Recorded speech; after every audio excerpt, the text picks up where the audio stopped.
నమస్కారం. మనందరి జీవితంలో జననం, మరణం ఈ రెండూ చాలా ముఖ్యమైనవే కదా.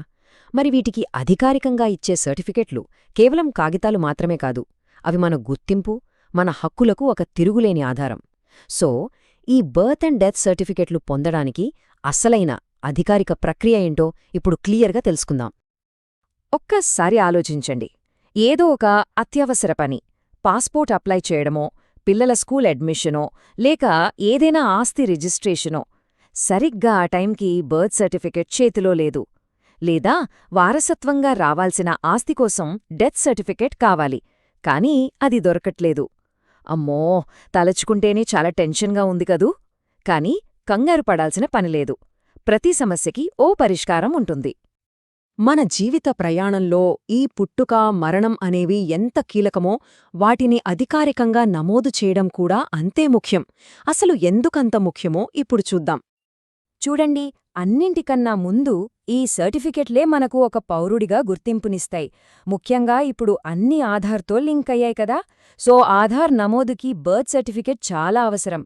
అంతేకాదు, ఆస్తి పంపకాలు, ఇన్సూరెన్స్ క్లెయిమ్స్ లాంటి విషయాల్లో ఇవి తిరుగులేని లీగల్ ప్రూఫ్గా పనిచేస్తాయి.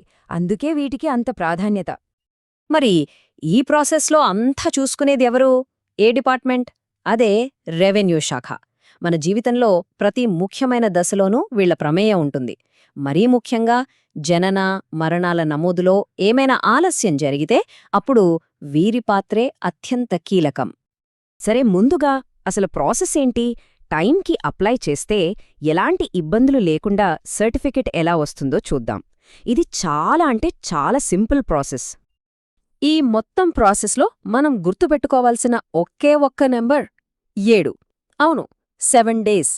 జననం లేదా మరణం జరిగిన 7 రోజులలోపు రిజిస్టర్ చేయించడం తప్పనిసరి. ఇది కేవలం ఒక సలహా కాదు, గవర్నమెంట్ పెట్టిన రూల్. ఇక్కడ తేడాను గమనించండి. 7 రోజులలోపు అయితే కథ వేరు. చాలా సింపుల్గా మీ దగ్గరలోని గ్రామ పంచాయతీలోనో, మున్సిపల్ ఆఫీస్లోనో పనైపోతుంది. రెవెన్యూ డిపార్ట్మెంట్ దాకా వెళ్లాల్సిన అవసరమే లేదు. కానీ ఆ 7 రోజుల గడువు దాటిందా, అప్పుడు ప్రాసెస్ పూర్తిగా మారిపోతుంది. అప్పుడు సీన్లోకి ఎంఆర్ఓ, తహసీల్దారొస్తారు. వాళ్లు ఎంక్వైరీ చేస్తారు. ఆర్డీఓ ఆమోదం కావాలి. ఇలా మొత్తం రెవెన్యూ శాఖ జోక్యం చేసుకోవాల్సి వస్తుంది. ఒకవేళ ఆ 7 రోజుల టైం మిస్ అయినా, లేదా అసలు సర్టిఫికెటే అందుబాటులో లేకపోయినా అస్సలు కంగారు పడక్కర్లేదు. దీనిక్కూడా ఒక క్లియర్ సొల్యూషన్ ఉంది. మరదేంటో ఇప్పుడు వివరంగా చూద్దాం. ఆలస్యమైతే ఈ 6 స్టెప్స్ ఫాలో అవ్వాలి. ఫస్ట్ ఏం చేయాలంటే, సంబంధిత లోకల్ ఆఫీస్కి వెళ్ళి నాట్ అవైలబిలిటీ సర్టిఫికేట్ తీసుకోవాలి. అంటే ఏంటంటే, అయ్యా, మీ రికార్డులో ఈ జననం, మరణం నమోదు కాలేదు అని వాళ్లు రాసిస్తారన్నమాట. ఆ తర్వాత మన వివరాలతో ఒక ఎఫిడవిట్ ఇవ్వాలి. ఈ రెండూ పట్టుకుని ఎంఆర్ఓ ఆఫీస్లో అప్లై చేయాలి. వాళ్ళొక రెవెన్యూ ఇన్స్పెక్టర్తో లోకల్ ఎంక్వైరీ చేయించి ఆ రిపోర్ట్ని ఆర్డీఓకి పంపుతారు. ఫైనల్గా ఆర్డీఓ ఆర్డర్ ఇస్తారు. ఆ ఆర్డర్ కాపీతో మళ్ళీ మనం లోకల్ ఆఫీస్కి వెళ్తే వాళ్ళు మనకు సర్టిఫికేట్ ఇష్యూ చేస్తారు. ఇంతకీ ఈ లోకల్ ఎంక్వైరీ అంటే ఏంటి అనుకుంటున్నారా? అదేం పెద్ద కష్టం కాదు. రెవెన్యూ ఇన్స్పెక్టర్ ఆర్ఐ మన ఏరియాకి వచ్చి ఇంట్లో వాళ్లని, అంటే తల్లిదండ్రులు లేదా బంధువుల్ని, ఇంకా చుట్టుపక్కల వాళ్లని అడిగి వివరాలు తీసుకుంటారు. అంతా నిజమేనా కాదా అని కన్ఫర్మ్ చేసుకోవడానికే ఈ ఎంక్వైరీ. సరే, కొన్నిసార్లు చాలా ఏళ్ల క్రితం, అంటే ఓ 30-40 ఏళ్ల కిందట చనిపోయిన వాళ్ల డెత్ సర్టిఫికెట్ కావలసి రావచ్చు. అలాంటి పాత కేసుల్లో ప్రూఫ్స్ ఎలా చూపించాలో చూద్దాం. ఇది కొంచెం ట్రిక్కీగా అనిపించినా దీనికి ఒక పద్ధతి ఉంది.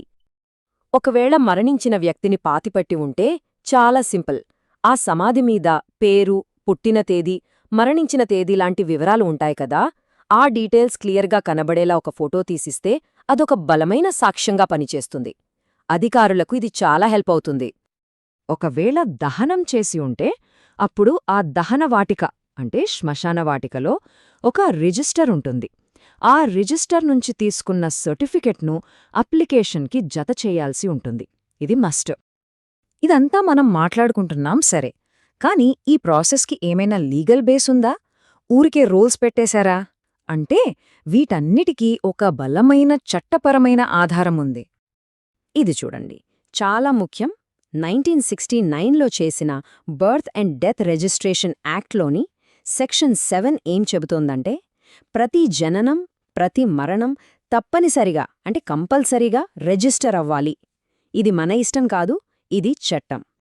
సో ఫైనల్గా మనం గుర్తుపెట్టుకోవాల్సిన ముఖ్యమైన విషయాలు ఏంటంటే, ఆ 7 రోజుల డెడ్లైన్ చాలా చాలా ముఖ్యం. అది దాటితే రెవెన్యూ శాఖ పరిధిలోకి వెళ్తాం.